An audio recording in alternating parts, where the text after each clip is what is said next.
أتيت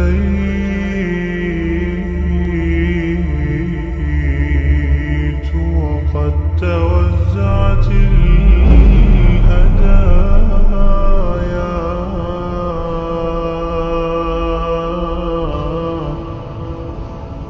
وحملت الرحال على المطايا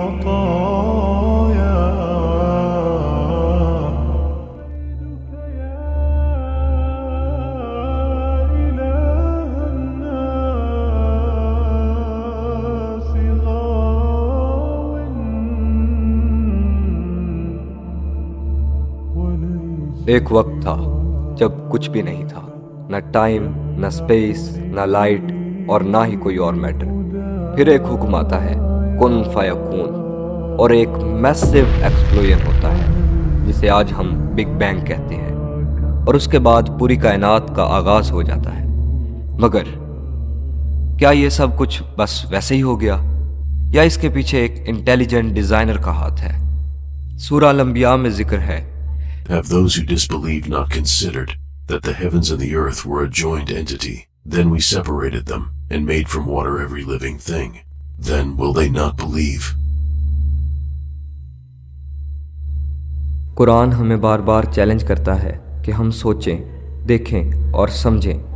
جیسے سورہ الملک میں اللہ سبحانہ و تعالیٰ نے فرمایا، جس نے 7 آسمانوں کو تہوں میں بنایا، تم رحمان کی تخلیق میں کوئی کمی دیکھتے ہو؟ پھر دیکھو، کیا تمہیں کوئی خلل نظر آتا ہے؟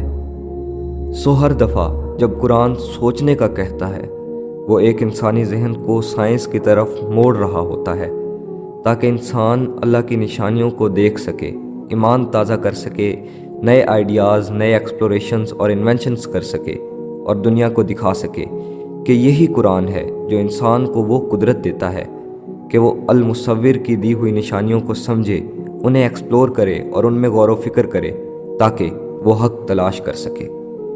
تو آئیے ہم اس سفر کا آغاز کرتے ہیں۔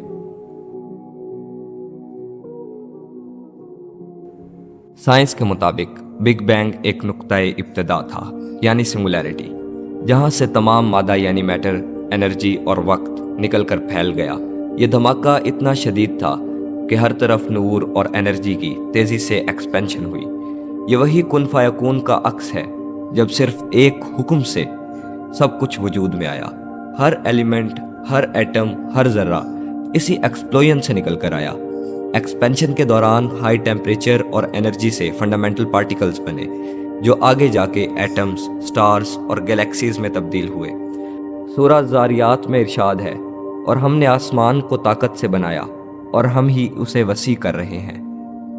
یہ آیت ہمیں ایکسپینشن آف یونیورس کے بارے میں بتاتی ہے، جسے آج سائنس ایکسپینڈنگ یونیورس ماڈل کہتی ہے، اور اس کے مطابق یونیورس اب تک ایکسپینڈ کر رہی ہے، جس کا ثبوت ایڈون ہبل کے ریڈ شفٹ کے تجزیے سے ملتا ہے۔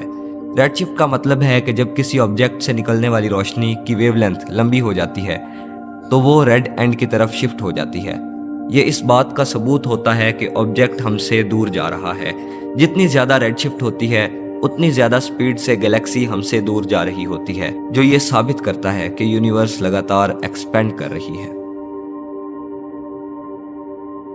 سو اس بگ بینگ کے بعد ہر چیز پھیلنی شروع ہوئی، لیکن یہ ایکسپینشن رینڈملی نہیں بلکہ ایک پراپر طریقہ کار کے ساتھ ہو رہی تھی۔ ایسا لگ رہا تھا کہ ہر چیز کو اس کی جگہ سیٹ کیا جا رہا ہے اور لاز میں باندھا جا رہا ہے، اور ایگزیکٹ انہی ویلیوز کے اندر جہاں وہ ہونی چاہیے۔ سو اس پروسیس کو science fine tuning of universe کہتی ہے۔ سو اکارڈنگ ٹو سائنس یہ کائنات فائن ٹیونڈ ہے۔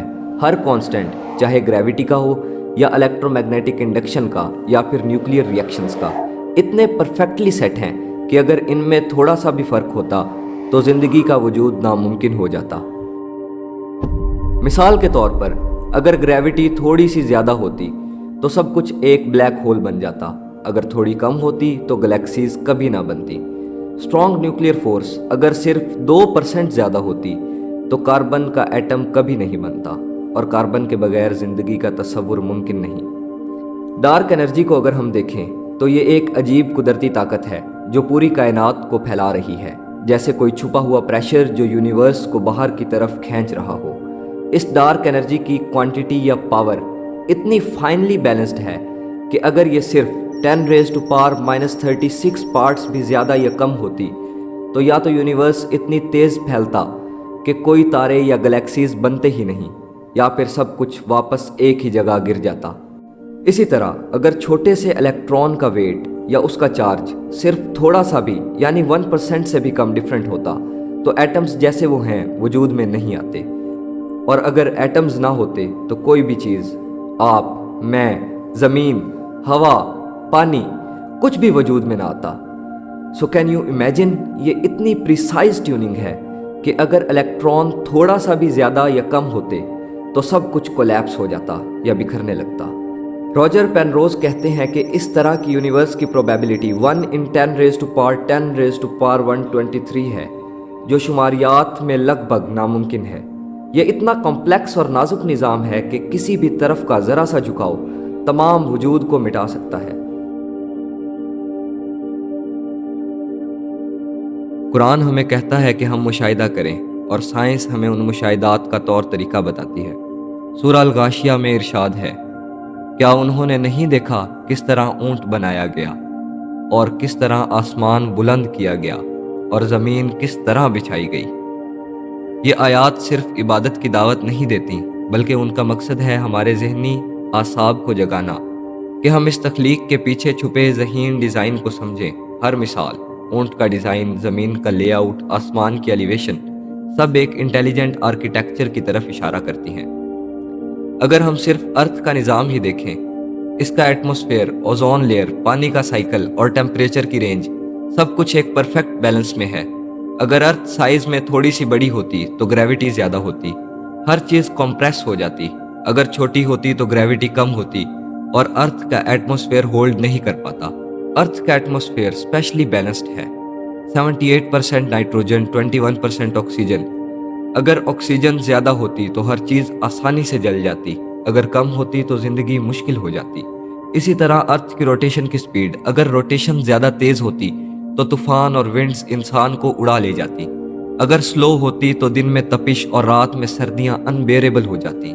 مون ارتھ کے ٹلٹ کو سٹیبل رکھتا ہے، جس کی وجہ سے موسم برابر ہوتے ہیں۔ اگر مون نہ ہوتا تو موسم ایکسٹریم ہو جاتے۔ اگر ہم واٹر سائیکل کو ہی دیکھیں، ایواپوریشن، کلاؤڈز، رین، ایک امیزنگ سیلف سسٹیننگ سسٹم ہے جو زندگی کو مینٹین کرتا ہے۔